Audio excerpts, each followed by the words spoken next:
أعوذ بالله السميع العليم من الشيطان الرجيم. مثل الفريقين كالأعمى والأصم والبصير والسميع هل يستويان مثلا أفلا تذكرون.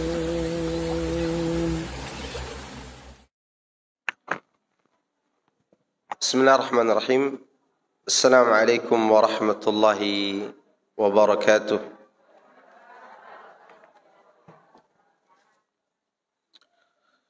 إن الحمد لله نحمده ونستعينه ونستغفره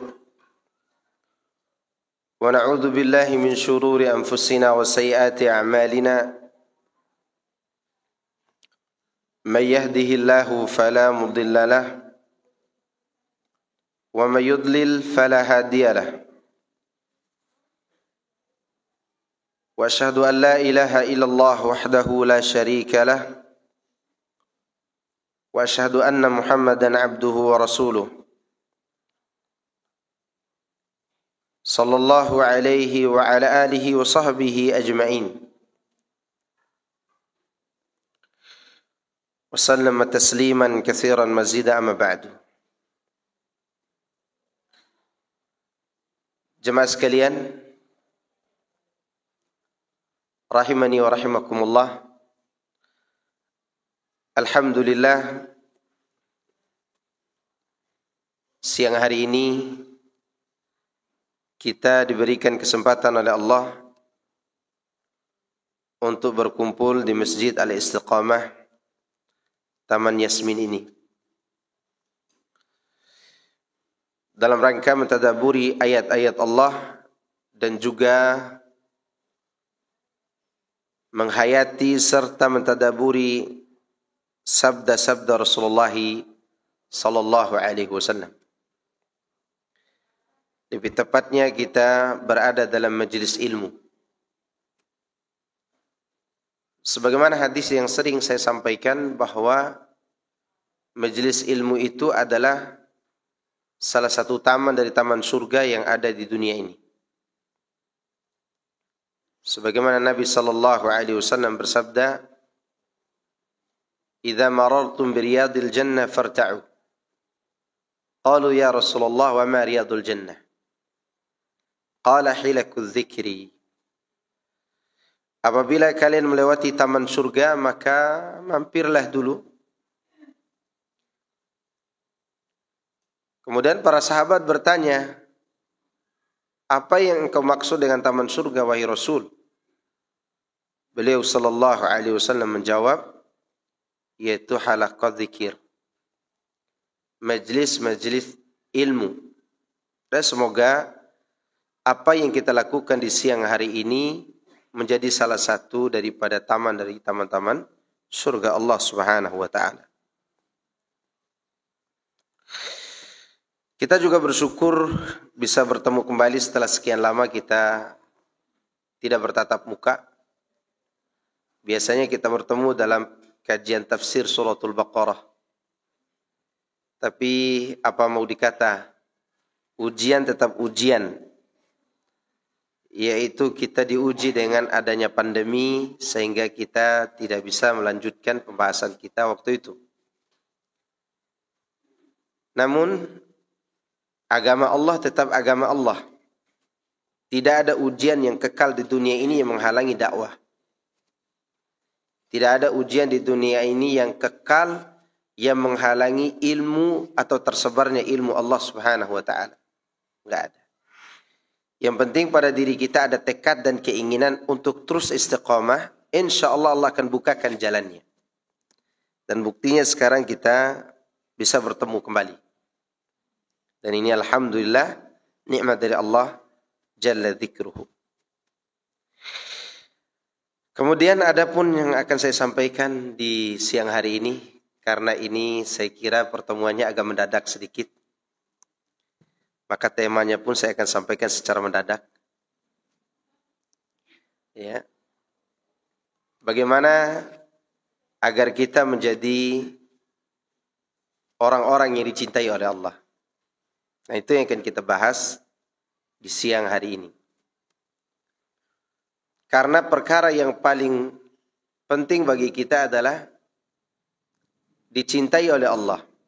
Tidak peduli kita dimusuhi, dibuli, dicaci maki, dikata-katain, itu urusan mereka. Yang penting kita cari perhatian Allah Azza wa Jalla. Karena kalau perhatian Allah sudah kita dapatkan, maka Allah akan memaksa makhluk-makhluk yang membenci kita tadi untuk berbalik arah mencintai kita. Sebagaimana Nabi SAW bersabda, "Man iltamasa ridallah bisakhatin nas, radiyallahu anhu wa arda anhu nas. Wa man iltamasa ridan nas bisakhatillah, sakhitallahu alaihi wa askhata alaihi nas." Barang siapa yang mencari ridho Allah, meski manusia tidak suka, maka Allah akan meridhoinya. Dan barang siapa, dan Allah akan membuat manusia ridho kepadanya. Dan barang siapa yang mencari ridho manusia, padahal Allah murka pada perbuatannya tersebut, maka Allah akan memurkainya. Dan Allah akan membuat manusia juga ikut memurkainya. Maka kemuliaan di atas kemuliaan adalah mencari ridho Allah. Mencari perhatian Allah. Mendapatkan cinta dari Allah Azza wa Jalla.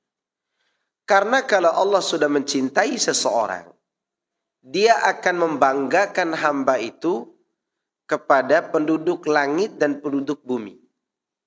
Dia akan membanggakannya dan Allah akan mengumumkan kepada seluruh penduduk langit bahwa Allah mencintainya. Sebagaimana disebutkan dalam hadis riwayat Bukhari dan Muslim. Sebutkan salah satu lafadznya dengan hadis yang berbunyi, "Innallaha idza ahabba 'abdan nada Jibril. Ya Jibril, ya Jibril, inni uhibbu fulanan fa'ahibbuhu." Fayuhibbuhu Jibril. Thumma yunadi Jibrilu fi ahli as-sama'. Ya ahli as-sama', inna Allah yuhibbu fulanan fa'ahibbuhu. Fayuhibbuhu ahli as-sama'. Thumma yudha'u lahu al-qabul fil ard. Sesungguhnya Allah, jika sudah mencintai seseorang, maka Dia akan memanggil malaikat Jibril dan berkata kepada malaikat Jibril, "Wahai Jibril, sesungguhnya aku mencintai fulan, maka engkau harus mencintainya." Jibril pun mencintainya. Kemudian Jibril mengumumkan berita tersebut kepada seluruh penduduk langit. Dengan mengatakan, "Wahai penduduk langit, sesungguhnya Allah mencintai fulan, maka cintailah dia." Oleh karena itu seluruh penduduk langit pun mencintainya. Dan kemudian di bumi dia ditetapkan sebagai orang yang dapat diterima. Lihat, apalagi yang kita cari selain cinta Allah? Tidak ada lagi. Anda bayangkan kalau Allah sudah mencintai seorang, udah semua urusannya beres. Ya. Semua urusannya baik. Dan Allah akan lapangkan dadanya untuk menghadapi segala kesulitan hidup. Karena orang kaya belum tentu dicintai Allah. Iya atau tidak? Iya. Belum tentu dicintai Allah. Buktinya ada orang kaya, di depan rumahnya ada 2 mobil Mercy, rumahnya ada 3, tapi resah gelisah. Ada enggak? Ada. Kecuali orang-orang kaya yang menginfakkan hartanya di jalan Allah. Mereka akan tenang dengan itu. Kalau orang-orang kaya yang pelit, tidak pernah memberikan kebaikan kepada sesama, bukan hanya kepada sesama, kepada anak istrinya pun pelit. Maka orang seperti itu tidak tenang hidup. Karena tidak disukai oleh Allah Jalla Dzikruh. Nah, bagaimana cara kita untuk mendapatkan cinta Allah? Kan itu pertanyaannya. Untuk mendapatkan cinta Allah Subhanahu wa taala, Allah telah memberitahukan cara-caranya. Demikian juga Rasulullah sallallahu alaihi wasallam telah memberitahukan cara-cara. Yang pertama yaitu melaksanakan apa yang Allah wajibkan. Melaksanakan apa yang Allah wajibkan. Sebagaimana disebutkan dalam hadis yang sering disampaikan juga, bahwa Allah mengatakan dalam hadis qudsi, tidak ada sesuatu yang paling aku cintai dari seorang hamba melebihi cintaku kepada kewajiban yang telah dia laksanakan. Jadi melaksanakan kewajiban itu mendatangkan cinta dari Allah Azza wa Jalla. Salat 5 waktu, puasa di bulan Ramadan, ya kalau mampu memiliki harta pergi haji, semua itu adalah amal yang dicintai dan disukai oleh Allah. Kemudian yang kedua, membaca surat-suratnya. Membaca apa itu? Al-Quran. Mempelajari Al-Quran.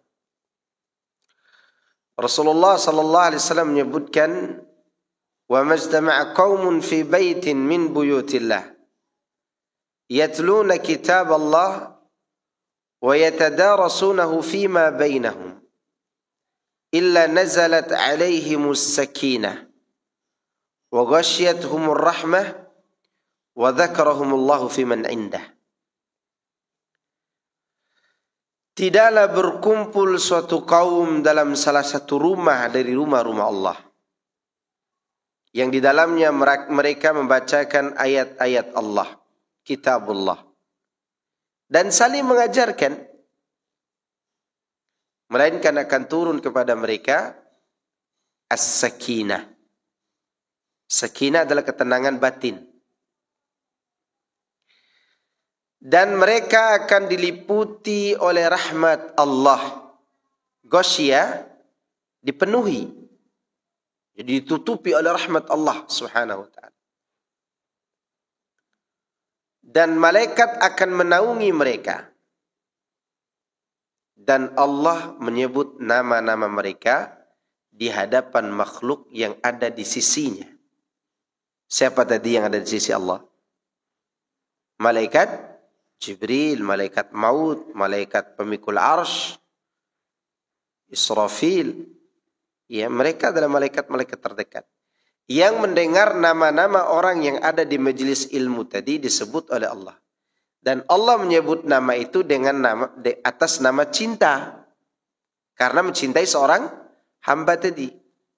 Maka ibu-ibu yang sering datang ke majelis tafsir Al-Quran, majelis kitab Tauhid, majelis Asma'ul Husna yang dibahas oleh ustadz-ustadz yang ada di masjid ini, pada hakikatnya lagi mencari perhatian Allah.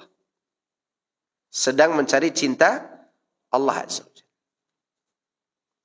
Tapi mencari cinta Allah itu dengan hati yang tulus, dengan hati yang ikhlas, baru mendapatkan ketenangan. Makanya Rasulullah SAW mengkaitkannya dengan hadis, "Man salaka tariqan yaltamisu fihi ilman." Yaltamisu artinya keluar dari rumah mencari ilmu dengan hati yang lembut. Itu arti yaltamisu fihi ilman. Mencari ilmu dengan hati yang lembut, hati yang tulus. Ya. Hati yang baik. Itu yang mendatangkan cinta dari Allah ketika kita belajar Al-Quran, belajar hadis, atau belajar ilmu agama pada umumnya. Disebutkan salah satu contoh, ada sahabat yang disebut oleh Allah namanya secara langsung. Sebenarnya banyak, tapi ada satu contoh yang disebutkan oleh Allah namanya secara langsung. Karena dia ahli Quran. Karena dia ahli apa? Quran. Sahabat tersebut adalah Ubay bin Ka'ab. Ubay bin Ka'ab termasuk qari terbaik di zaman Rasulullah SAW. Dan bacaannya menyenangkan dan menenangkan. Suatu ketika Rasulullah duduk di Masjidin Nabawi dan didatangi malaikat Jibril. Jibril menyebutkan bahwa aku diperintahkan oleh Allah untuk memberitahu engkau agar engkau mengajarkan Ubay bin Ka'ab surat Lam yakunil ladzina kafaru. Surat apa itu? Surat Al-Bayyinah. Maka selesai Jibril berdiskusi, berbicara dengan Nabi SAW, Jibril pun kembali ke Allah, ke langit. Dan Rasulullah pun menemui Ubay bin Ka'ab. Dengan berkata, ya Ubay, wahai Ubay, tadi Jibril datang bertemu denganku. Dan dia sampaikan perintah dari Allah agar aku mengajarkan kepada engkau lam yakunil ladzina kafaru. Perhatikan pertanyaan Ubay bin Ka'ab. Wahai Rasulullah, apakah Allah menyebut langsung nama saya pada saat itu? Ajib kan pertanyaannya? Maka Rasulullah menjawab, na'am, iya. Allah menyebut nama engkau, Ubay bin Ka'ab. Maka karena terlalu bahagianya, Ubay bin Ka'ab tidak bisa berbicara apa-apa, kecuali mata mengalirkan air mata kebahagiaan. Kenapa dia bahagia?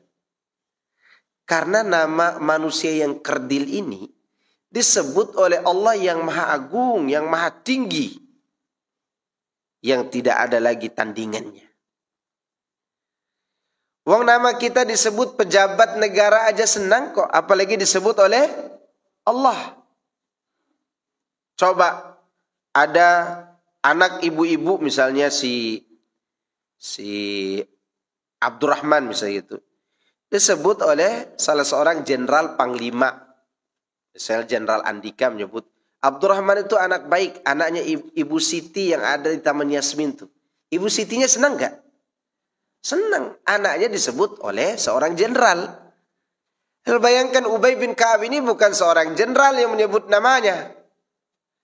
Bukan raja dunia, tetapi pemilik langit dan bumi yang menguasai alam semesta, yang memiliki segala-galanya dan maha kaya. Menyebut nama seorang yang kerdil kecil seperti Ubay bin Ka'ab. Maka pantas Ubay bin Ka'ab bahagia. Karena namanya disebut oleh Allah yang maha besar. Itu bertanda bahwa Allah mencintai Ubay bin Ka'ab. Karena Ubay bin Ka'ab mencintai Al-Quran. Ya tanda cinta seorang hamba kepada Allah diantaranya dia rajin membaca Quran. Ya enggak? Ya secara logika saja orang kalau membaca surat dari seseorang berarti dia suka kepada orang yang mengirim surat. Kan nih ada ibu-ibu yang dulu kan ada Android waktu zaman ibu-ibu SMA dulu kan. Biasa kirim surat pakai kertas apa pakai kapal mainan tuh. Diterbangkan kapal mainan, terbang suratnya.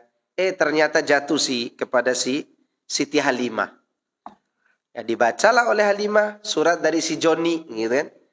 Nah si Joni ini orang Sunda. Tulisannya pakai bahasa Sunda. Si Joni itu, si Halimah misal orang Medan enggak tahu bahasa Sunda, tetap dibacanya juga tuh surat. Kenapa? Karena sudah jatuh cinta kepada si Joni. Senang, ini surat dari mana nih? Oh dari Joni nih. Tapi bahasa Sunda, tidak paham nih. Dibaca juga enggak? Dibaca. Kenapa dibaca? Karena sudah terlalu suka kepada pengirim surat. Itu manusia dengan manusia. Maka bukti seorang hamba cinta kepada Tuhannya, dia menekuni baca surat dari Tuhannya. Berapa surat yang Allah kirim dalam Al-Quran? 114 surat. Mulai dari surat yang panjang-panjang, kemudian surat yang ayatnya seratusan, kemudian surat sederhana, sampai surat-surat pendek. Allah tidak menuntut dibaca semua itu surat. Baca sesuai dengan kemampuan Anda. Sebagai bukti bahwa kita cinta kepada pemilik surat-surat tersebut. Pemilik kalam tersebut, yaitu Allah Jalla Zikruhu. Dan orang yang suka kepada Al-Quran, dia juga disukai oleh para malaikat. Kan tadi disebutkan, kalau Allah sudah cinta kepada hamba, malaikat juga ikut cinta enggak? Cinta kepada hamba tersebut. Contoh, dulu ada sahabat namanya Usaid bin Hudair. Usaid bin Hudair ini dari kalangan Ansor. Termasuk tokoh ternama di kalangan Ansor. Khususnya kaum Aus. Kaum Aus, namanya Usaid bin Hudair. Dia ini kalau lagi baca Quran, selalu di atas atap rumahnya itu ada kayak gumpalan awan bawa cahaya.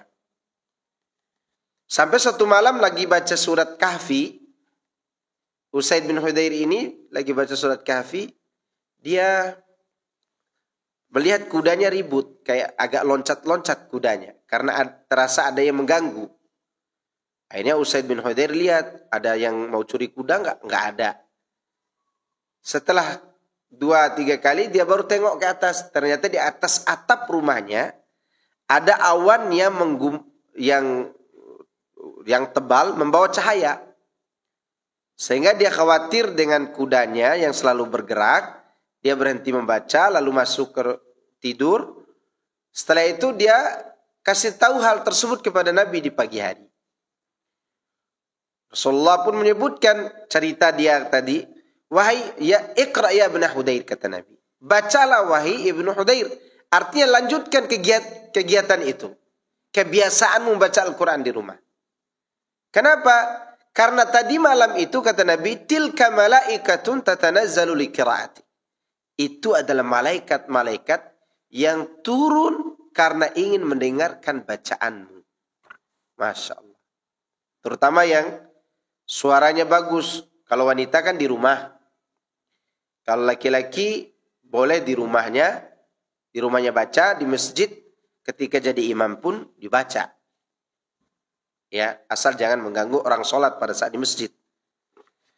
Asalnya Allah suka dengan orang yang suaranya bagus membaca Al-Quran.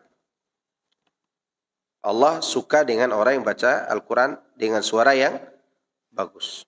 Kalau wanita tidak boleh di hadapan banyak laki-laki. Cukup di dekat suaminya. Baca Quran dengan suara yang indah. Ya. Bagaimana kalau baca Qurannya untuk membuat hati suami ternyuh atau anak-anak ternyuh? Boleh enggak? Boleh, enggak masalah. Asalkan niatnya tetap mencari pahala di sisi Allah. Boleh. Sebagaimana Rasulullah SAW pernah lewat depan rumah salah seorang sahabat, Abu Musa al-Asy'ari, di mana malam itu Abu Musa baca Quran. Rasulullah pun mendengarnya sampai selesai, tapi Abu Musa tidak tahu kalau Rasulullah mendengar bacaannya. Lalu Rasulullah SAW bertanya, seandainya kau tahu tadi malam aku mendengar bacaanmu, apa yang kau lakukan? Kata Abu Musa, aku akan memperindah suaraku untuk memperdengarkannya kepadamu. Itu menunjukkan boleh, selama niat mencari pahala tetap ada. Karena Allah suka dengan orang yang baca Quran. Kemudian yang ketiga, untuk meraih cinta Allah. Dan ini perkara yang sangat penting nih. Yaitu berusaha melaksanakan ritual-ritual ibadah dengan cara mengikuti Rasulullah sallallahu alaihi wasallam. Dan Allah sebutkan dalam surah Ali Imran ayat 31. Dan ayat ini disebut dengan ayat ujian. Ujian apa? Uji cinta. Ayat uji cinta. Kan cinta itu perlu diuji kan ibu-ibu? Perlu diuji nggak cinta itu? Perlu. Seorang hamba mencintai Allah, ujiannya diuji dengan ayat ini. Jika ada orang mengatakan, aku cinta Allah, tapi dia tidak mengikuti ayat ini, maka cintanya bohong. Surah Ali Imran ayat 31. Apa bunyi ayatnya? Qul in kuntum tuhibbunallah fattabi'uni yuhibbukumullah wa yaghfir lakum dzunubakum wallahu ghafurur rahim. Katakan jika kalian benar-benar mencintai Allah, maka ikuti aku. Aku di sini siapa? Rasulullah SAW. Maka ikutilah aku dalam urusan agama, begitu maksudnya. Kalau urusan dunia tidak perlu ikuti Nabi. Ya kalau urusan dunia kita harus ikuti Nabi juga, maka hari ini tidak boleh kita naik motor, naik mobil. Harusnya naik onta. Ya tidak boleh pakai HP, tidak boleh pakai ini, karena urusan dunia. Tetapi bukan itu yang dituntut dalam ayat itu. Yang dituntut dalam ayat itu adalah urusan ibadah. Maka ikuti aku dalam cara melaksanakan ibadah. Niscaya Allah akan mencintai kalian. Lihat, Allah langsung berbicara di sini. Allah akan balas dengan cinta. Ya. Dan Allah akan mengampuni dosa-dosa kalian karena Allah Maha Pengampun lagi Maha Penyayang. Nah, di ayat ini ada uji cinta. Karena seorang yang kecil ketika mencintai yang besar, maka dibuktikan dalam bentuk ketaatan. Berbeda dengan orang besar mencintai yang kecil. Orang besar mencintai yang kecil dibuktikan dengan cara mengayomi dan bertanggung jawab. Contoh begini ibu-ibu.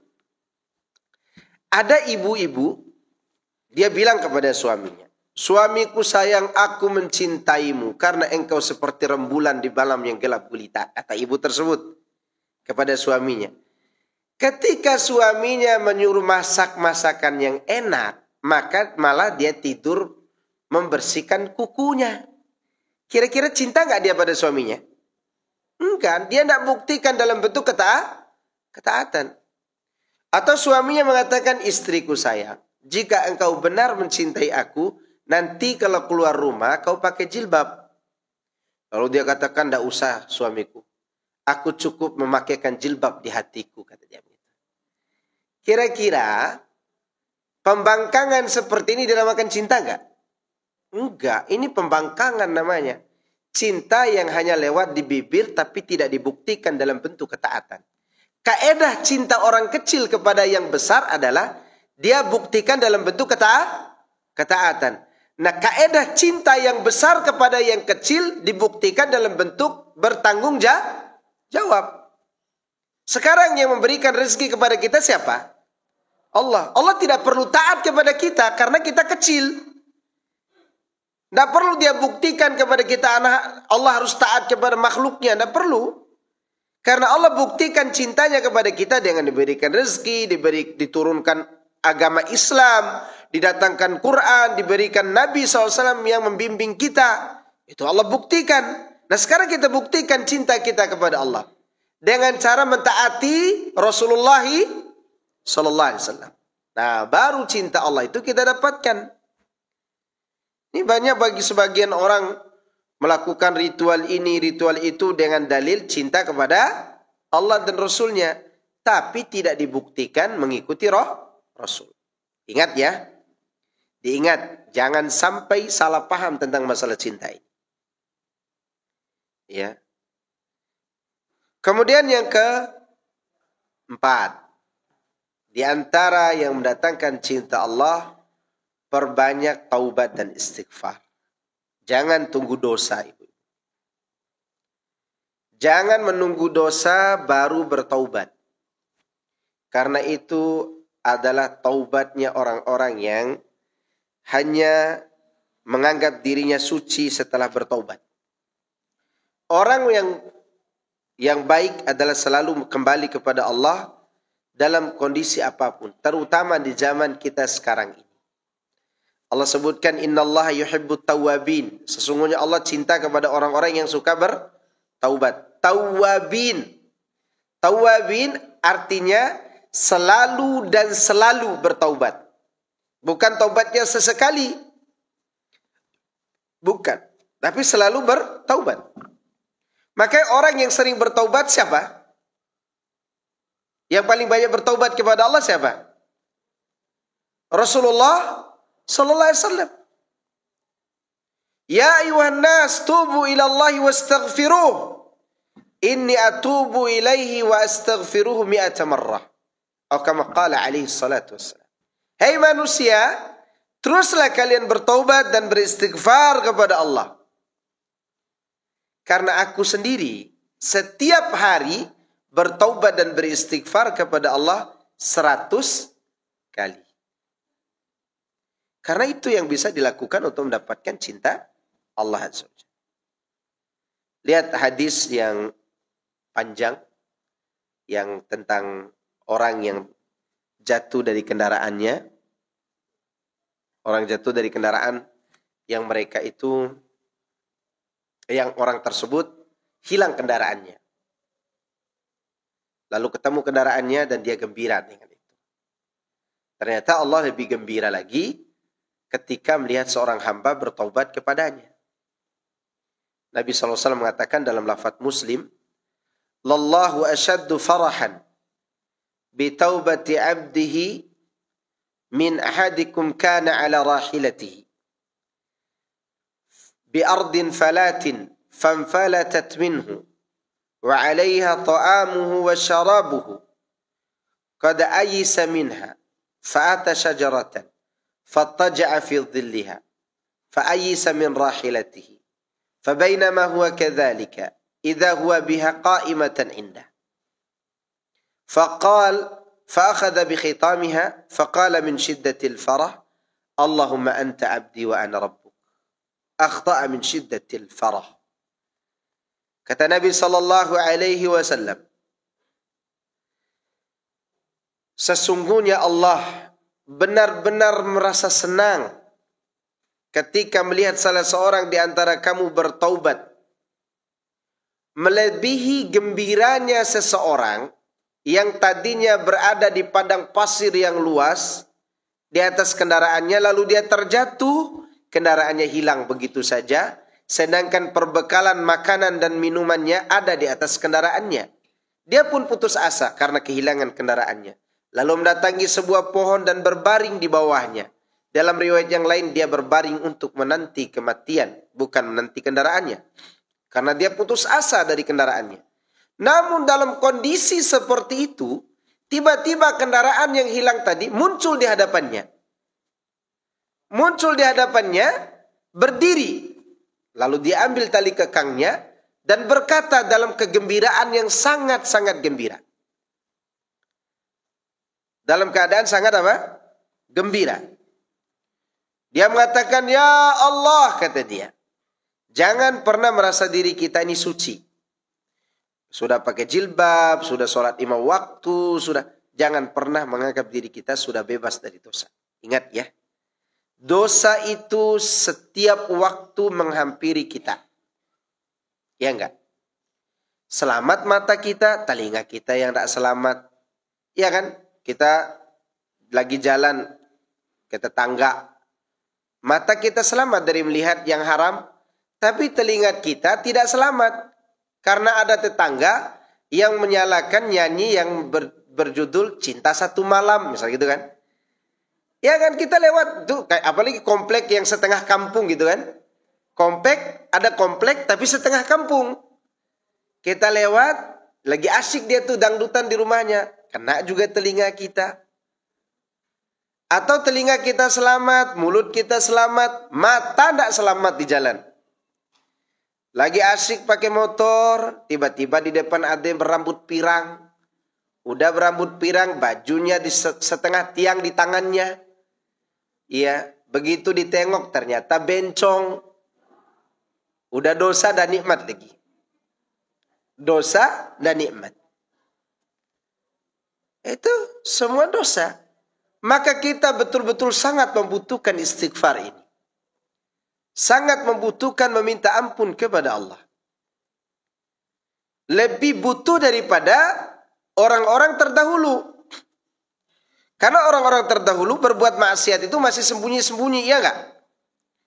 Orang zaman sekarang maksiat tak perlu dicari. Sekarang kita dicari maksiat. Ya enggak?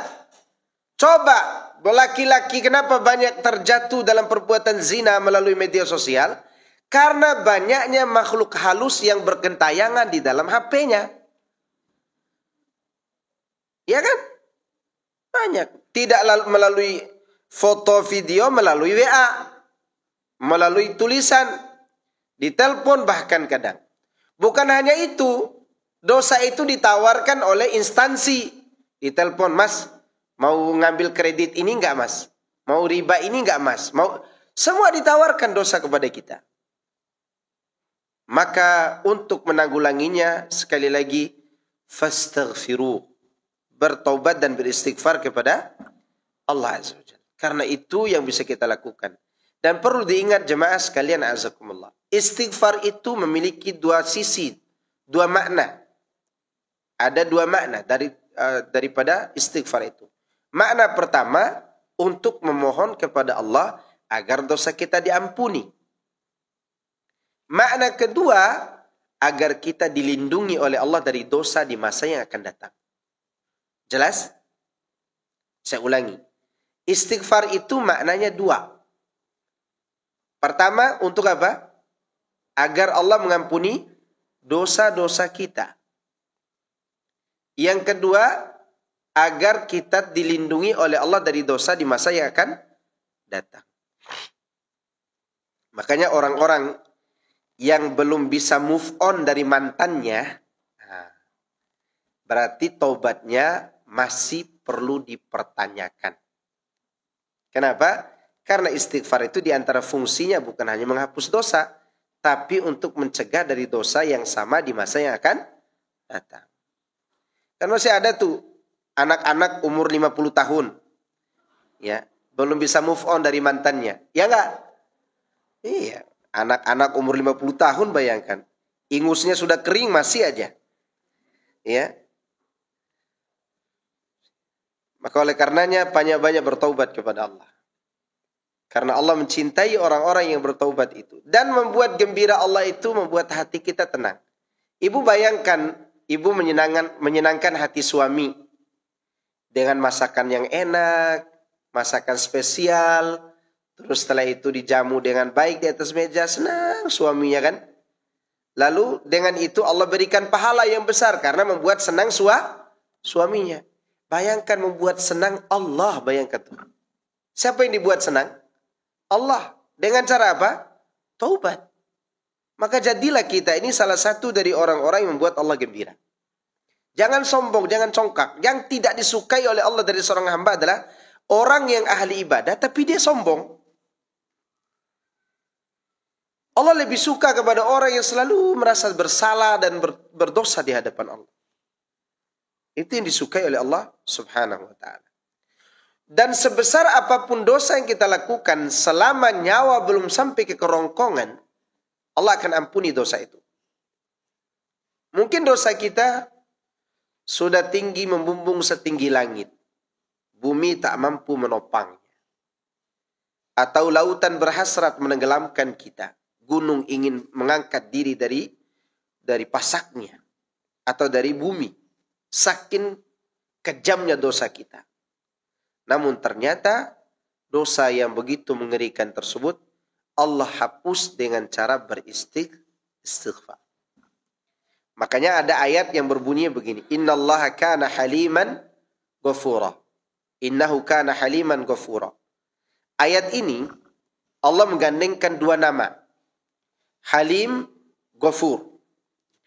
Halim artinya santun. Ghafur artinya pengampun. Nah, pertanyaannya kenapa Allah gandengkan dua nama ini? Apa faedahnya?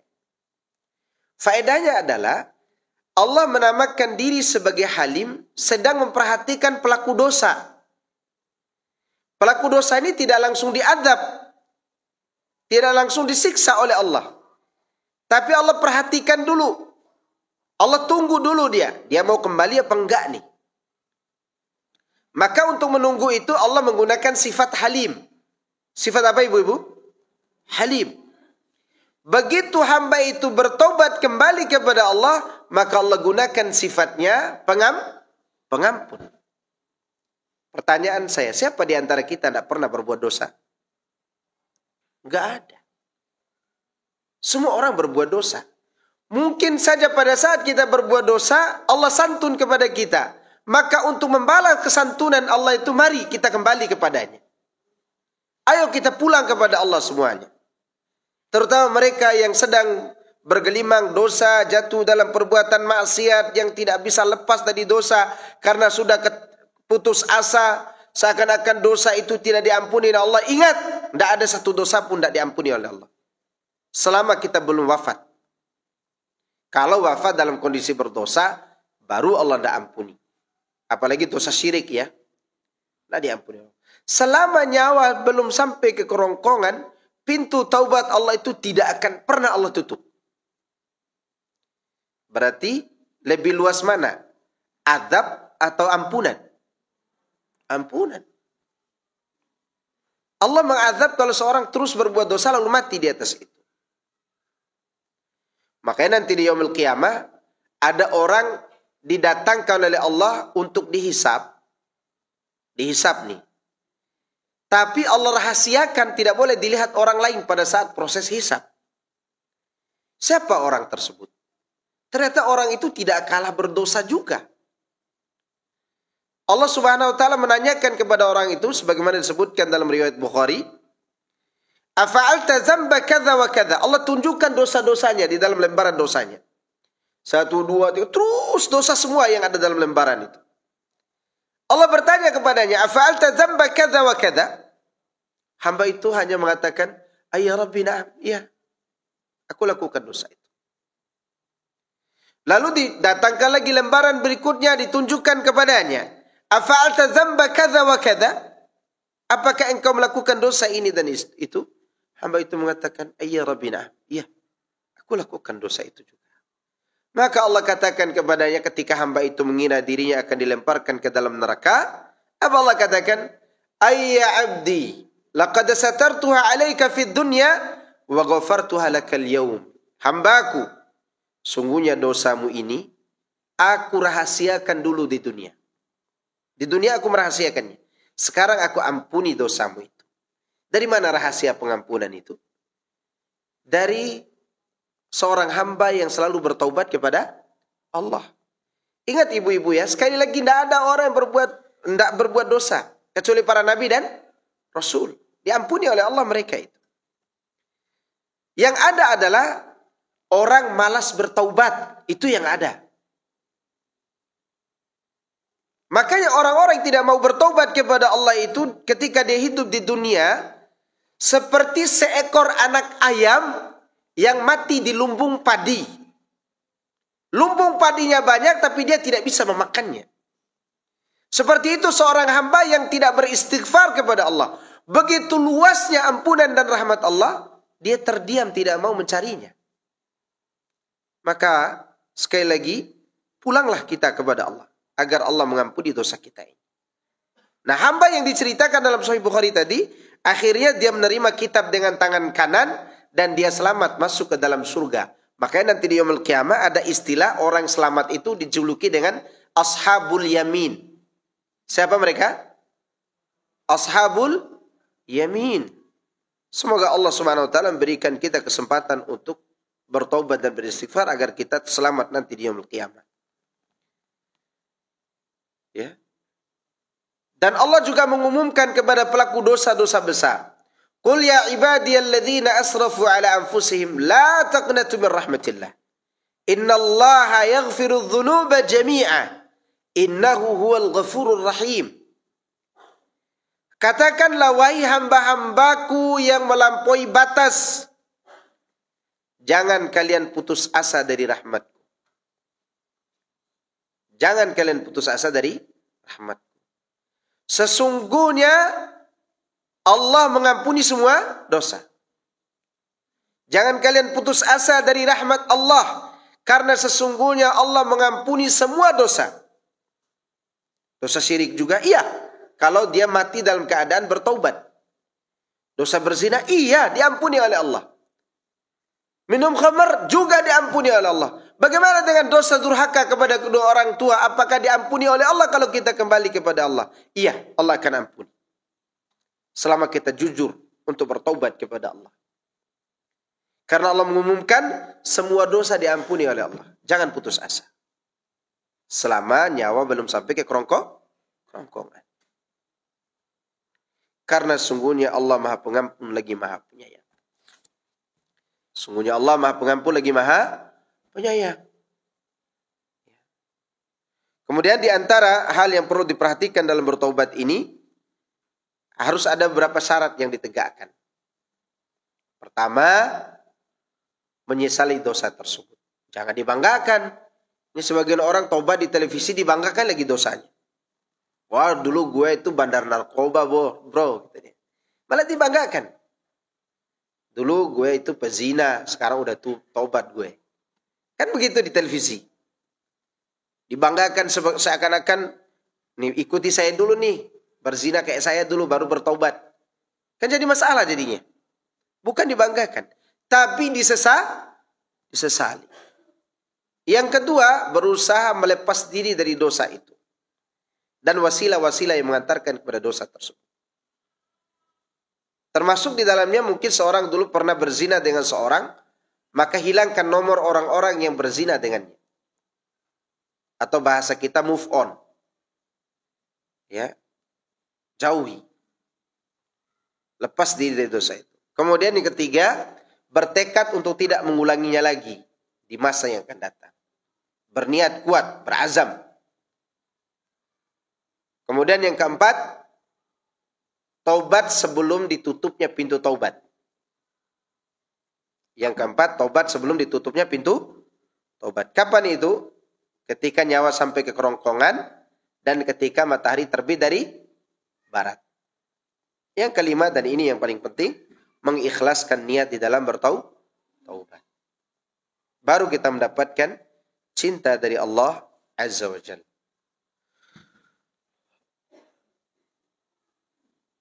Kemudian jemaah sekalian, azani Allahu yakum, di antara hal yang mendatangkan cinta Allah yaitu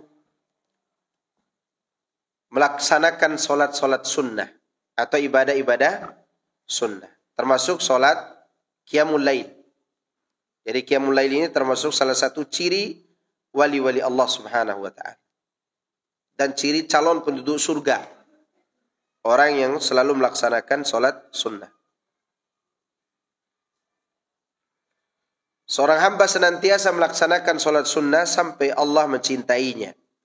Maka Allah akan membimbing tangan, telinga, kaki, mata kepada jalan yang benar. Karena orang-orang yang senantiasa melaksanakan sesuatu yang disunahkan karena Allah, Allah akan mencintainya. Kemudian di antara hal lain yang datangkan cinta Allah yaitu terus berjuang di jalan Allah. Berjuang di jalan Allah Subhanahu wa taala. Coba lihat di surat Al-Maidah ayat 54. Ini salah satu cara kita untuk mendatangkan cinta Allah. Berjuang di jalan Allah itu termasuk berdakwah ya. Seperti jemaah sekalian yang membuat kegiatan-kegiatan yang positif, kegiatan pengajian, membantu para ustadz-ustadz yang sedang berjuang berdakwah, membantu para penuntut ilmu, itu termasuk berjuang yang mendatangkan cinta Allah. Lihat surat Al-Maidah ayat 54. Allah mengatakan begini, Ya ayyuhalladzina amanu may yartadda minkum an dinihi fasawfa ya'ti Allahu biqaumin yuhibbuhum wa yuhibbunah adillatin 'alal mu'minina 'izzatin 'alal kafirin yujahiduna fi sabilillahi wa la yakhafuna lawmata la'im dzalika fadlullah yu'tihi man yasha' wallahu wasi'un 'alim. Wahai orang-orang yang beriman, barang siapa di antara kamu yang keluar dari agamanya, maka Allah akan mendatangkan suatu kaum yang Allah cinta kepada mereka, mereka pun mencintai Allah. Perhatikan ya. Ini bagi mereka yang sudah mulai futur, tidak mau berjuang lagi menjalankan dakwah ini, mungkin mengatakan, sudahlah aku berhenti untuk berdakwah, berhenti untuk menjadi panitia, berhenti untuk ini dan itu. Allah akan mengganti orang lain. Ya, karena Allah tidak butuh kepada kita. Kita yang membutuhkan Allah Azza wa Jalla. Lihat Allah katakan, wahai orang-orang yang beriman, siapa di antara kalian yang murtad, berpaling dari agamanya? Maka Allah akan mendatangkan satu kaum yang lain, yang Allah cinta kepada mereka, mereka juga cinta kepada Allah. Bagaimana sifat mereka itu? Sifat mereka tawadu kepada kaum mukminin. Rendah hati kepada siapa? Kaum mukminin. Kemudian aizzatin 'alal kafirin,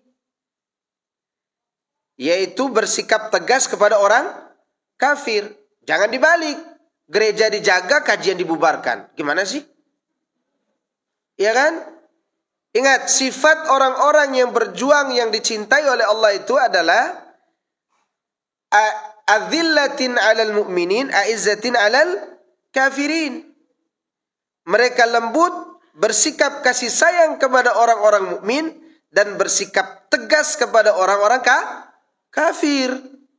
Ini malah gereja dijaga, kajian dibubarkan. Sebenarnya lagi waras apa enggak ya? Yujahiduna fi sabilillah. Mereka berjuang di jalan Allah. Berjuang di jalan Allah itu kalau pada masanya jihad bersama penguasa tentunya ya jihad. Kalau belum didatangkan jihad, maka berjuanglah dengan cara menebarkan ilmu. Dan semua orang bisa melakukannya selama mereka punya kemampuan atau sesuai dengan kemampuan mereka. Dan untuk terlaksananya hal tersebut, maka terakhir Allah katakan sifat mereka dalam ayat ini, wala yakhafuna laumata laim. Mereka tidak takut kepada celaan orang yang mencela. Kan sekarang yang ditakuti itu kan dibully, ya enggak? Takut dibully, takut dikata-katain, ibu-ibu pakai jilbab takut dikatakan ustazah, kan gitu kan? Itu dibully enggak itu? Dibully. Ustazah, nindahatori, apa aja lah dipakainya. Terutama yang udah bercadar, kasihan banget tuh. Ya dibully orang. Loh gimana supaya bisa bertahan? Agar kita tetap berjuang mempertahankan syariat Allah ini, maka ikuti terakhir sifat ini. Wala yakhafuna laumata laim. Tidak takut celaan orang yang mencela. Yang penting kita benar. Nah, kita dicela orang, tidak benar baru kita perbaiki diri. Misal begini, Ustadz, kok Ustadz berjenggot kayak kambing, biar aja. Nah, bolehlah kita itu tersinggung kalau jenggot kita dijidat di sini. Ya kan? Ustadz, jenggotnya udah kayak tanduk baru tuh. Selama jenggot ditaruh di sini, apa masalah? Tidak ada masalah, biarkan mereka membuli. Yang penting kita menjalankan apa yang menghadirkan cinta Allah Azza wa Jalla. Kan yang kita perlukan bukan perhatian manusia. Nah, kenapa orang munafik itu munafik? Karena mereka terlalu mencari perhatian manusia. Kenapa orang beriman di zaman Nabi SAW rela dibully, rela dipukul, rela disiksa di siang hari, ditaruh batu, bahkan diikat pakai besi panas. Tapi mereka tidak tinggalkan agamanya karena mereka mencari perhatian yang tidak kelihatan oleh mata. Yang maha agung dan maha besar yang tidak bisa dikhayalkan kebesarannya. Yaitu Allahu Azza wa Jalla. Karena mereka sudah jatuh cinta kepada Allah, makanya Allah pantas membalas cinta mereka. Maka oleh karenanya jangan sekali-kali khawatir dengan celaan orang-orang yang mencela kita. Tapi jam berapa sekarang ya? Ini baru jam 10.48. Ini menunjukkan bahwa ada hal-hal yang Allah tunjukkan kepada kita agar kita mencari perhatiannya dan agar mendapatkan cintanya. Dan orang yang dicintai oleh Allah sudah tidak peduli lagi dengan celaan orang lain. Maka lihat contoh bagaimana para sahabat mempraktekkan rasa itu kepada Allah. Coba lihat praktek Nabi dalam sholat. Nabi kalau sholat, kemana pandangannya? Ke tempat sujud. Dia Allahu Akbar. Di komentar Ibnu Qayyim, kenapa Rasulullah melihat tempat sujud? Karena begitulah cara seorang hamba mempraktekkan dan mengekspresikan rasa cinta dia kepada Allah yang dia kagumi dan dia segani. Maka ketika kita sholat, lihatnya di tempat sujud. Lihat para sahabat ketika berjihad. Apa ada sahabat yang dia disuruh berjihad kemudian dia takut? Gak ada. Apa yang mendorongnya ibu-ibu? Rasa cinta kepada Allah. Dan ingin mendapatkan cinta dari Allah. Lihat, saya pernah menyampaikan cerita seorang sahabat yang bernama Julaibib, antara pergi jihad atau memilih untuk bersama pengantinnya. Kan dia waktu itu akhirnya pergi berjihad dan dia mati syahid. Kemudian sahabat yang masih muda belia namanya Bara bin Malik, ketika Musailamah al-Kadzab masuk ke bentengnya dan tidak bisa diganggu lagi, tidak bisa dibunuh lagi, kata Bara bin Malik, saya tidak akan pulang sampai saya mati bertemu Allah atau saya membunuh Musailamah al-Kadzab. Jadi rasa rindu kepada Allah itulah yang mendorong mereka untuk berjuang di jalan Allah. Tapi yang terakhir, di antara hal yang mendatangkan cinta Allah, berdoa. Apa ibu-ibu? Berdoa, minta kepada Allah rasa itu. Kan Allah yang memiliki rasa tersebut. Apa doanya? Ada yang ingat enggak? Apa doanya ibu-ibu? Allahumma inni as'aluka hubbaka wa hubba man yuhibbuka wa hubba amalin yuqarribuni ila hubbik. Ya Allah, aku meminta kepadamu cintamu dan cinta orang yang mencintaimu, serta amal yang mendekatkan aku kepada cintamu. Ini doa ini diulang-ulangi. Karena kita sangat membutuhkan cinta Allah. Kan kita butuh. Ya Allah, berikan aku cintamu dan cinta orang yang mencintaimu, serta amalan yang mendekatkan diriku kepada cinta. Dan ini yang mendatangkan cinta Allah Subhanahu wa taala. Semoga ini bermanfaat bagi kita semuanya dan semoga yang sedikit ini sebagai nasihat buat saya pribadi dan sebagai awal pertemuan kita di hari ini setelah sekian lama kita tidak bertemu. Ada pertanyaan silakan ditanyakan, sisa waktu saya sisakan untuk tanya jawab. Syukron. Barakallahu fiik. Iya, baik. Masih ada 10 menit. Kalau ada yang mau bertanya langsung silakan. Tapi ini ada pertanyaan yang masuk nih.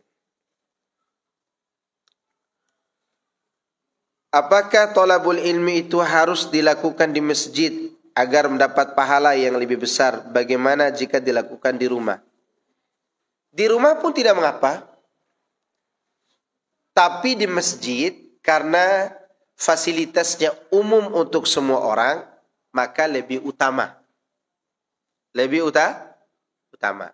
Namun ada sebagian orang yang dia kayaknya untuk datang belajar sama-sama ke masjid berat sekali gitu kan. Tapi dia kepengen tahu apa yang dilakukan. Ya dia sesuaikan kondisinya. Sesuaikan dengan kondisinya. Dia kalau bisa melakukan di rumah bersama keluarganya, di rumah. Di rumah dilakukan kegiatan ilmiah. Terutama bagi kepala keluarga. Kepala keluarga mengajarkan kepada para keluarganya di rumahnya. Pada umumnya ya di masjid lebih utama. Karena di masjid itu adalah merupakan tempat ibadah yang dimakmurkan bukan hanya dengan sholat, tapi juga dengan kegiatan-kegiatan belajar ilmu.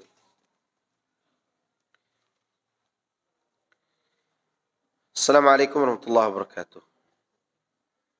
Ini saya kritik nih yang tulis pertanyaan ASSWRWB ya.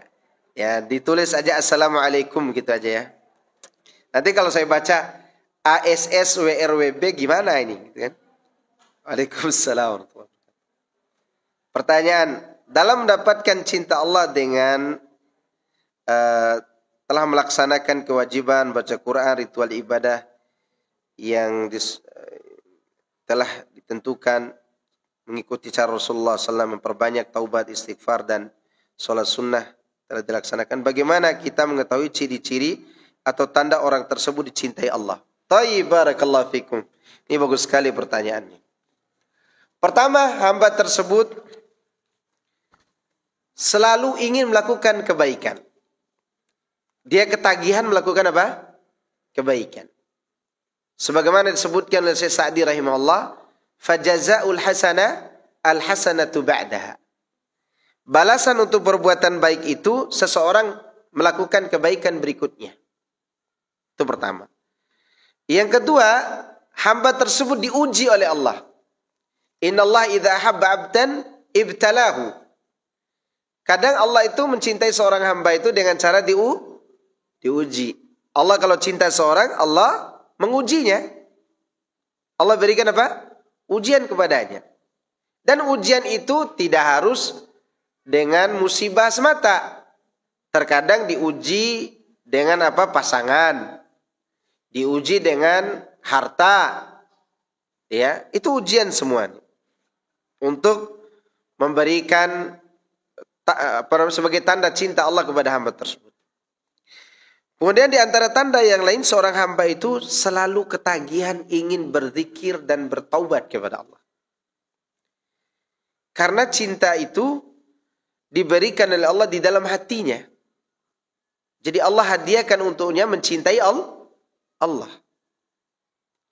Dan di antara tanda yang lain, hamba tersebut ketika dia beribadah, dia selalu mencari tahu apakah ibadahnya sudah sesuai dengan apa yang Allah inginkan atau tidak. Ya.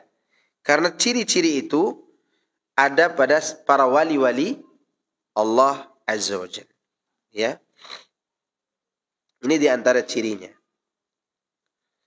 Kemudian yang kedua, taubat itu banyak yang mana yang paling utama? Apakah dengan sholat taubat atau membaca syahadat Sayyidul Istighfar? Sholat taubat terus menerus juga tidak dianjurkan. Dan saya wallahu alam belum pernah menemukan secara secara langsung hadis tentang sholat taubat itu. Yang ana temukan adalah bertaubat secara umum. Dan kapanpun bisa bertobat, di sholat manapun bisa bertobat. Sujud sholat 5 waktu pun bisa bertobat. Kan waktu kita sujud ada doa, Subhanakallahumma rabbana wa bihamdika Allahumma firli. Taubat gak itu? Dibaca gak di waktu sholat 5 waktu? Baca. Taubat juga namanya. Maka tidak perlu membuat sholat tertentu yang tidak jelas dalilnya. Dan apakah membaca Sayyidul Istighfar lebih utama? Iya, itu lebih utama. Terutama pagi dan petang. Allahumma anta rabbi la ilaha illa anta khalaqtani wa ana abduka wa ana ala ahdika wa wa'dika mastata'tu a'udzu bika min syarri ma sana'tu abu'u laka bi ni'matika alayya wa abu'u bi dhanbi faghfir li fa innahu la yaghfiru dhunuba illa anta. Ini meminta ampunan kepada Allah dengan Sayyidul Istighfar. Di dalamnya ada 2 sifat yang diwujudkan oleh seorang hamba. Pertama, sifat mengkerdilkan diri sendiri. Yang kedua, sifat mengagungkan Allah. Ibnu Qayyim mengatakan seorang hamba yang berdoa kepada Allah dengan menggabungkan antara 2 perkara tersebut, menganggap dirinya kerdil dan mengagungkan Tuhannya, maka mustahil Allah menolak permintaannya. Mustahil, kata Ibnu Qayyim. Saya kira cukup, sudah sampai jam 11 ini. Ya. Karena waktu kita sampai jam 11, semoga ini bermanfaat bagi kita semuanya. Dan semoga Allah memberikan kita keistiqomahan dalam menuntut ilmu. Dan mengamalkan ilmu. Serta semoga Allah menjadikan kita termasuk orang-orang yang akhir hayatnya dalam keadaan husnul khatimah. Subhanakallahumma wa bihamdika. Asyhadu an la ilaha illa anta astaghfiruka wa atubu ilaik. Wassalamualaikum warahmatullahi wabarakatuh.